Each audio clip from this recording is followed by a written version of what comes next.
Seth MacFarlane's entire legacy almost never happened. He was just minutes away from dying on 9/11, which means Ted, American Dad, and most of Family Guy never would have existed. But he survived, and his career just gets more and more insane. It all started with one unique childhood, because once you dive in, it's not hard to see how he became the genius that he did, as it all started before he was even potty trained. He began drawing cartoons at the age of 2. When I was 2, I was sitting in front of the TV drawing Fred Flintstones and Woody Woodpecker. And his voice acting journey began at 7. At age 7, I'm running around like a crazy person doing voices. Not long after that, he'd score his first job in the entertainment industry. At age 9, while most kids were playing video games all day, Seth landed the cartoonist job with his local paper. This would also be his first experience causing controversy, as a joke he told in one of the comic strips caused some real outrage in his hometown.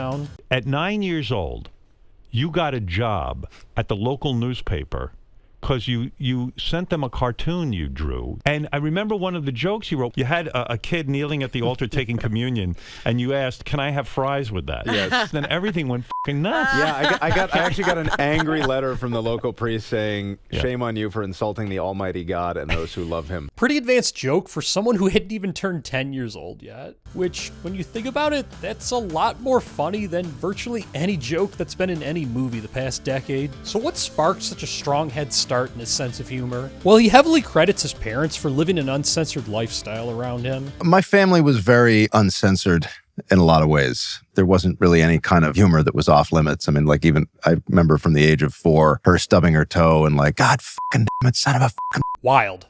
I've probably heard my mom say the word f less than 5 times in my life, and never as a child, which probably explains why I didn't become funny until my mid-20s. Even a social studies teacher and intramural basketball coach said Seth was clearly ahead with his sense of humor. We had at Kent Center School at the time an intramural basketball program. He didn't have an athletic bone in his body, but he signed up to play on intramurals. Anybody could play, along with his best friend, Ken Dooley. They'd sit on the bench next to me, cracking jokes and making fun of people the whole game. It was just hysterical. Around this time, he expanded beyond cartoons and comedy, branching off into stage acting. His school's play was dominated by 8th graders, but he wanted to throw his name into the ring, despite only being in 4th grade. And he completely shocked the play's director with his audition. We had a group of maybe 4th graders through 8th graders. Seth would love to audition. I'm so sorry. I hope it's not a problem. And I said, oh, he was a 4th grader. And we had a bunch of 8th graders. And we were expecting the 8th graders to be the stars. He auditioned, and he's the one. He's so young. Outshining kids 4 years older than him for the lead role in the school's play? Damn. This paved the way for his acceptance into the Rhode Island School of Design, where he'd major in animation and really grow into the artist we all know and love. It's even where he came up with the idea of Quahog, Rhode Island, the town in which Family Guy takes place. The Rhode Island School of Design.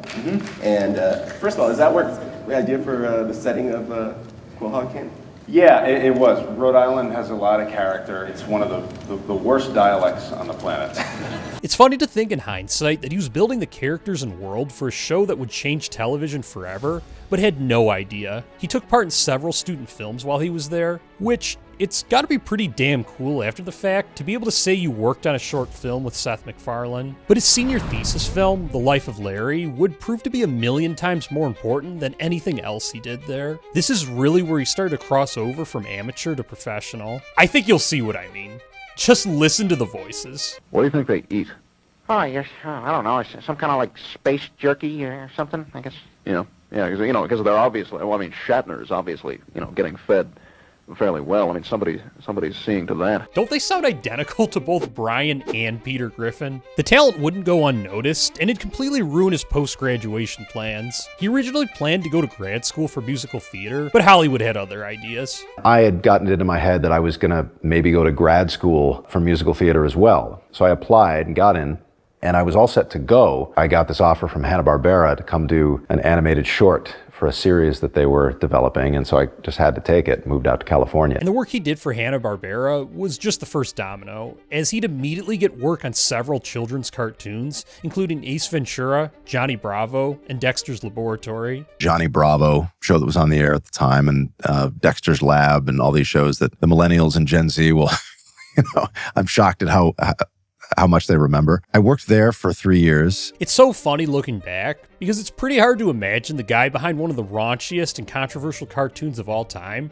writing shows intended for elementary school kids. But that contrast just goes to show what he was capable of and led to what would come of his career. He had one of the most unique journeys from adolescence into adulthood, but things were about to get real. The train was about to get moving, and it's a train that still hasn't stopped or even slowed to this day. Because in 1998, ironically the year I was born, his career would change in the blink of an eye, but not in the way he or anyone else would have guessed. His time working on children's cartoons would come to an end because much bigger things were ahead. He would be given the opportunity to make a pilot for Family Guy, thanks to the short film he made that I showed you a snippet of. Your short is sort of the closest thing that might be of interest to these people. So he took me to the Fox lot. Would you want to do a pilot for us? You're an animator. And I said, yeah, sure. And this would be the beginning of the dominoes falling into what we know him as today. But this wasn't some easy break. Essentially, everything was working against him. He was given only a fraction of the budget other animators were given. There were massive time constraints, and he essentially had to do everything himself because he was given no outside help. Generally a pilot gets a pilot budget of 500, 700 grand. Right. They gave me like 40 grand, like spend it however you want. So I spent about 6 months in my apartment animating the Family Guy pilot, and all the money went to having the drawings filmed and colored at a local production house. This is the kind of pressure that almost everyone else would have folded under. Yet somehow he not only pulled it off, but what he put together was so strong that the studio gave him unprecedented power. He signed a $2 million deal and became the youngest person ever to lead a network show at the age of 25. The guy's just built different. At the age of 25, I was just releasing my first directed feature, Rosetta Stone, but it wasn't even 1% as good as Family Guy. You can actually check it out for free on Tubi, by the way. If animating, writing, and creating the entire concept for the show wasn't enough, he also voiced about half of the characters. I do Peter, I do Stewie, I do Brian, and I do Quagmire, and Stan and Roger. I mean, think about it. That's absolutely insane. Watching Fox's initial promo for Family Guy gave me goosebumps. This Super Bowl Sunday, we'll see who's got the goods to be the best. Touchdown! And Fox is hoping to score a touchdown of its own with this guy. Damn, crap, damn it, the hell, son of a... His name is MacFarlane, the creative force behind the cutting-edge animated sitcom Family Guy. That's what we're hoping is it'll be the kind of show where you can tune in and you won't know what to expect. I can't think of a single show that's had the influence on me that Family Guy's had. I still remember watching this as a kid, and I remember my parents taking it away from me after they learned what it was, but I would still watch it every night on TBS and Fox, and, I'd be looking through the corner of my eye to see if they were coming into the room, and I always had my finger on the previous channel button just in case, and, sometimes I'd be lucky enough that they would just fall asleep early on the couch and I would be able to watch it in peace. I really had no idea at the time just how big of an impact this show would have on my life.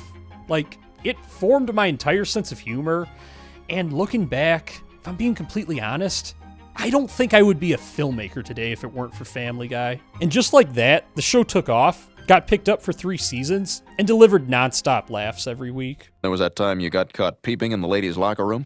Okay, move the towel. Move the towel. Oh, they spotted me. At this point, it felt like he couldn't lose, but that's exactly when everything almost fell apart. Because early on in season 3, things almost ended tragically, like so catastrophic that Seth was only minutes away from death. September 11th, 2001 forever changed the world, but you may not know that Seth was actually directly connected to this tragedy. He had a ticket to one of the flights that would crash into the Twin Towers, but in the luckiest turn of events in his entire life, he missed the flight by only minutes, thanks to a hangover. The first flight that hit the World Trade Center I was booked on, and I missed it, I guess, like 10 minutes. No kidding. Yeah. I arrived at the gate the night before and was hungover and was late. Saved your life. A combination of alcohol and my travel agent had written 8:15 on my itinerary, and the flight actually left at 7:45, so it was her mistake, and I sent her a basket of booze. There was about 20 minutes that they thought that I was on the flight. And if he makes that flight, his entire story ends right here. Just to put things into perspective, the early seasons of Family Guy are some of the most legendary cartoons ever made, but had Seth gotten on that plane,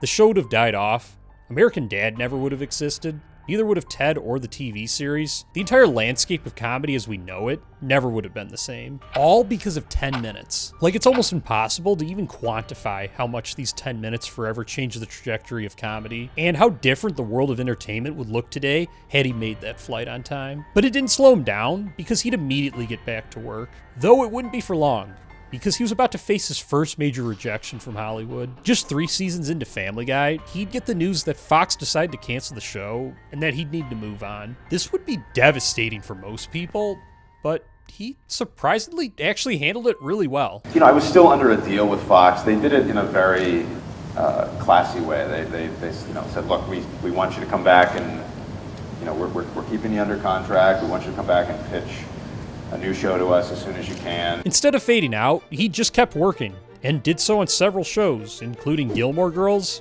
Will and Grace, Aqua Teen Hunger Force, Star Trek, and one of my favorite crank yankers. A fella goes to a bar to throw back a bourbon or two, watch a ball game, maybe talk to a pretty lady. Your joint served me my bourbon with a paper umbrella, had a Streisand picture on the set, and the only lady I talked to was named Carl. What gives? Just over a year later, things would get back on track with his new show, American Dad. And that same year, something almost unheard of happened, with Family Guy making its return post-cancellation, thanks to DVD sales from the first 3 seasons. Something Seth never saw coming. TV on DVD. And that was more than anything, even more than the ratings, that was what did it. Because if they're not seeing, the dollar signs there, you're screwed. And this was an instance where people were literally writing letters with their checkbooks by buying the DVDs. I actually have several of these DVDs, and they're really what got me through college.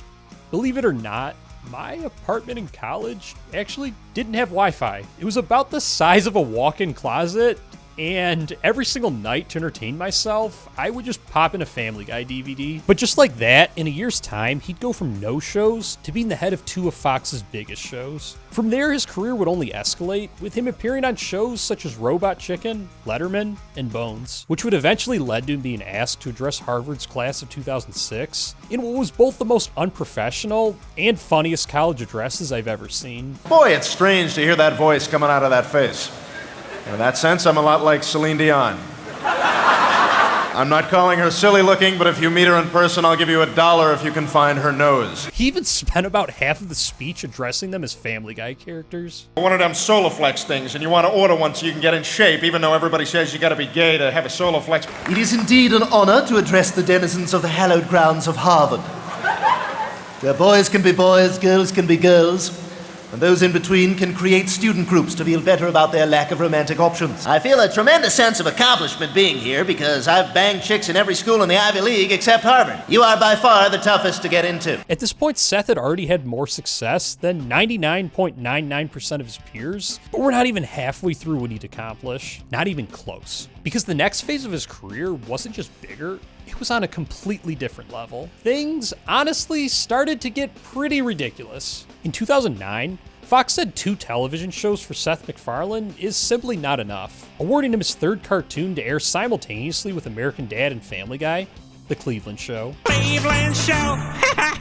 I was 11 when the show premiered, and it actually lasted all the way through my freshman year of high school. It was definitely something I cycled through after my parents went to bed. It was fun, and better than most other shows, but I also like Peter, Quagmire, and Joe, so it was frustrating that they split them up into 2 separate shows. Needless to say, I didn't shed a tear when it got canceled and Cleveland returned home to Quahog, but this was really only a small part of what was going on at this time, as things were about to take a very serious turn. On July 16th, 2010, Ann Perry MacFarlane, Seth's mother, would lose her battle with cancer at the age of 63. I remember feeling absolutely crushed for him.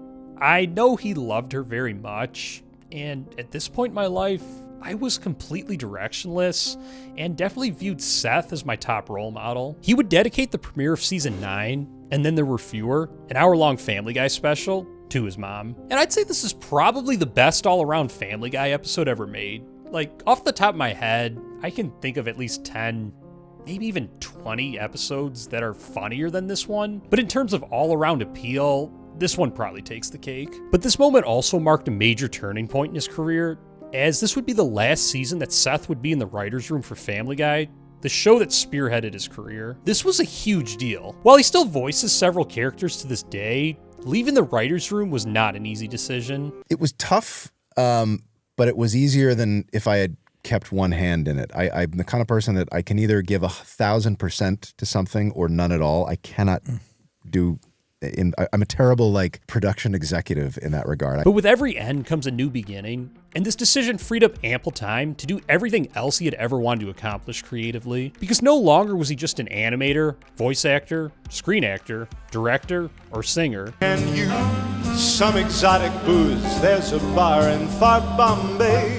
But now he had the opportunity to jump into the world of stand-up, hosting some of the most notable roasts of all time, including Charlie Sheen and David Hasselhoff's. You claim to have tiger blood, but with all the stars you've banged, it's probably just Tiger Woods' blood. I know some of these jokes may come off racist, which is why it's important to remember that Rosa Parks fought so Patrice could take 3 seats on the bus. At 3 marriages, the first 2 ended in knockouts. He's a guy. I'm doing the towel. Please don't murder me. Like, what the hell?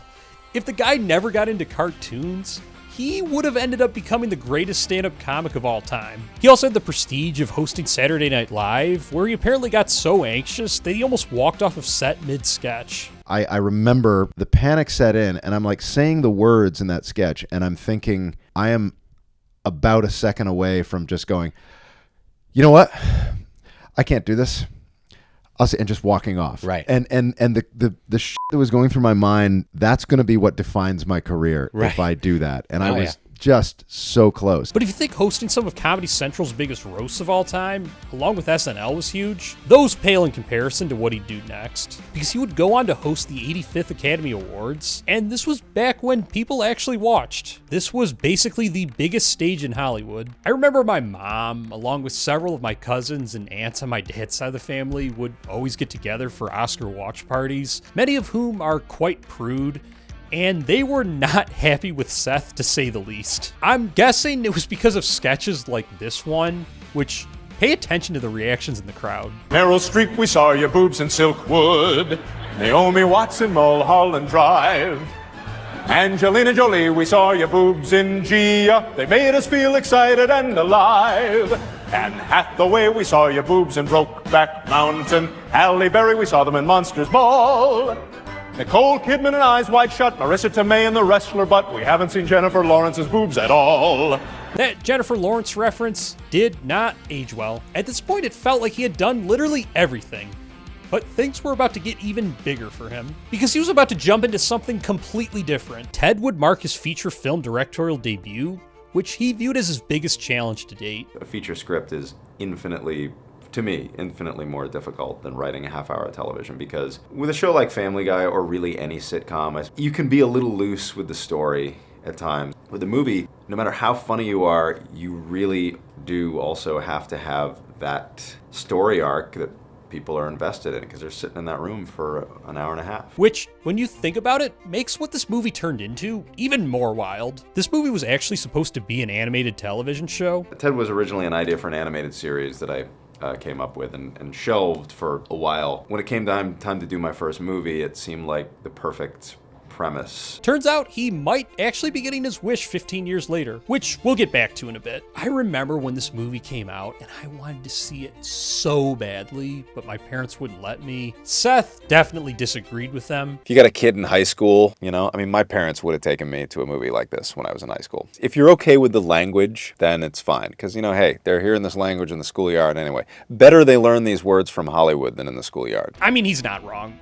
High school is definitely much more R-rated than Ted, and as a grown man, I can honestly say that I don't think there's anything in this movie that a 10-year-old can't handle. I digress.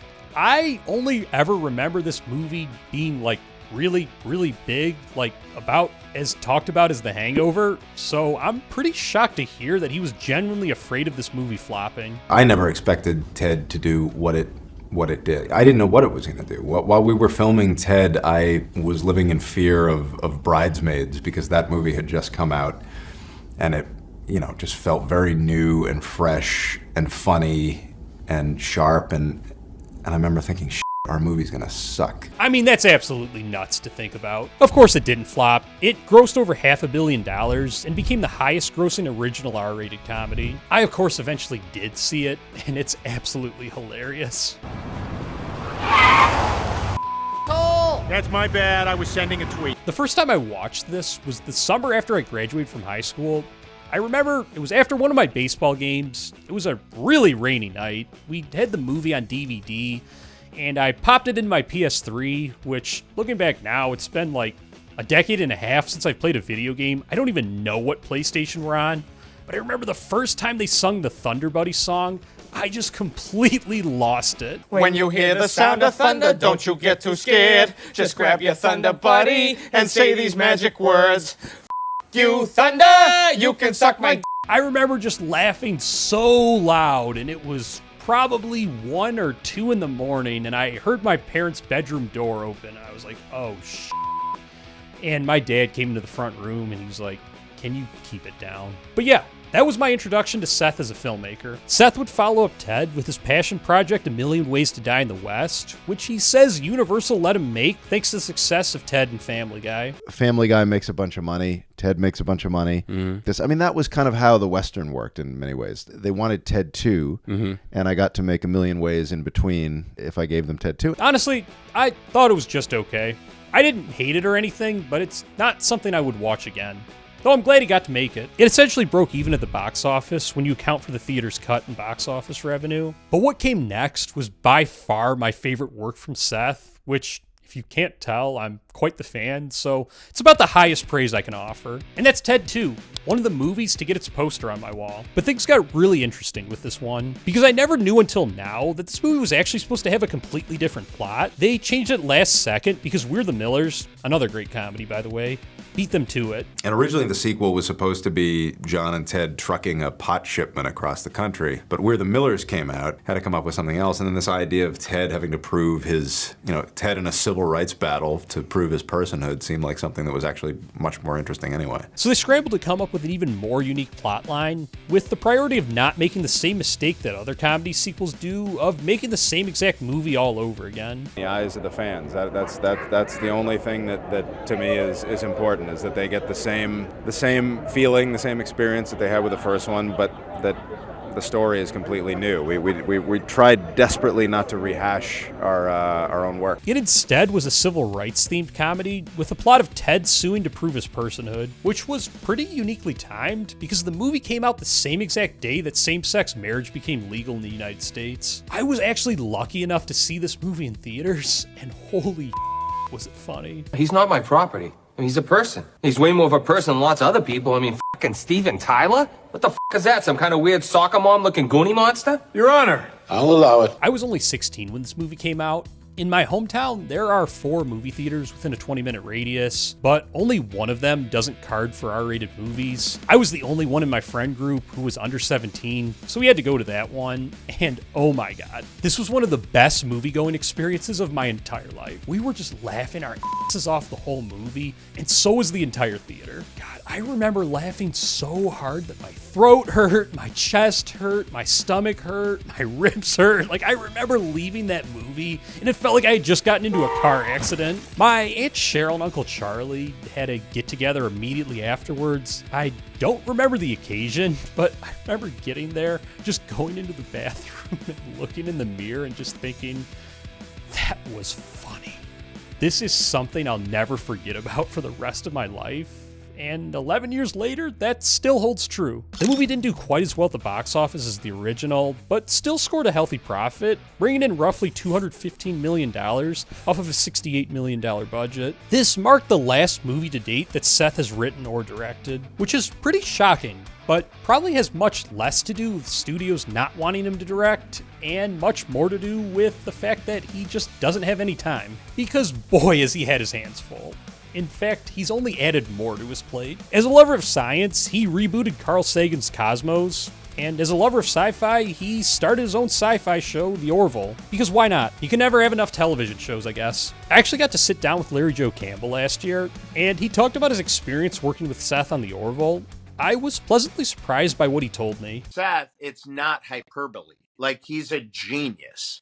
And then he's very gracious. We have where the ship gets hit in that season, and I'm running around, and I got a lot of dialogue, and I remember I couldn't get through it. Like, I would get through most of it, and then we'd do another take, and I would get through a little bit of it, And now you're in your head about it. But he was so gracious. He's like, listen, we already have it. We have it in bits and pieces, and we're going to edit it together. Like, we're good. It's that calming dad moment where, this is his baby. The Orville's his baby. It's always cool when your heroes end up being genuinely good people and not celebrity snobs. It reminds me of all the times I've interacted with Jim Harbaugh and just seeing how awesome he is to his family, his players, and other fans. If you're a fan of the Orville, I've got some great news for you, because the show is actually going to be making a comeback soon. Orville going to come back? It's written. All the episodes for season 4 are written. It's just when we shoot them. I have a lot on my plate. Is there anything we can do to help push this through? Not make me get up at like 5 in the morning to come do this. Then Ted came back. Except not on the big screen, but by way of a Peacock original show. I signed a deal with Universal, and they said, we'd really love to do a Ted TV series. I'll be honest, it was not my idea. It's a CGI bear. It's not cheap. Mm-hmm. They were like, yeah, we want to do something with this. And I said, all right, if you want to do this right, then I'll do it. And as someone who never watches television shows nowadays, I even signed up for Peacock. And it didn't disappoint. Hey, what the are you supposed to be? I'm the Hulk! The Hulk doesn't have a fucking picture of the Hulk on his chest. Yeah, the Hulk shirt doesn't say the Hulk on it. Yeah, if you gotta tell us you're the Hulk, it's already a failed narrative. Clearly everyone else loved it too, because it set the viewership record at Peacock. Naturally, it got a season 2, and I couldn't miss it either, and begrudgingly gave a streaming platform my money once again. And I wasn't disappointed, to say the least. Even in the year 2026, the guy can't miss. Tommy doesn't have a hand. Oh, lost it in a tire balancer last year. This sounds like a uniquely dangerous workplace. I shook his nub. He doesn't have a nub. It goes all the way up to the shoulder. I shook his shoulder. He's a head on a torso! How is this guy a mechanic? And it wasn't just me who loved it, because it became Peacock's top watch show. But what's almost impossible to believe is that his career still has a long way to go, because now he's really ramping up his music career, and he even has multiple new comedic shows on the way. This past year, he released his 9th musical album. 9th. Amidst his cartoons, feature films, and hosting events, the guy's been quietly making his mark in the world of music, something he believes he owes to both himself and culture. Why are you recording albums? It just feels like it's necessary. It feels like there's a gap that isn't really being filled by... Personally or zeitgeist? A little bit of both. He's also going to jump back into the writer's room of a Family Guy project for the first time in nearly 2 decades with the Stewie Griffin spinoff. I'm sure you feel the same way, but the episodes that Seth wrote for in Family Guy are just absolutely superior to the other episodes, so this is going to be epic, to say the least. And if that's not enough, he's also getting a Ted animated series, which will star the same cast as Ted 2, including Mark Wahlberg, Amanda Seyfried, Jessica Barth, and of course Seth will voice Ted. Count me in. So yeah. He's not slowing down anytime soon. And at some point, he's even going to direct more movies, including a feature-length Family Guy film, which is absolutely insane when you think about how close we were to none of this actually happening. Seth didn't just change comedy, he completely reshaped it. If you think his story is insane, just wait till you hear the story of Wedding Crashers. We're talking rewriting the script on set, battling the studio, and getting into a full-fledged fight with the United States government. I take you on this incredible journey here.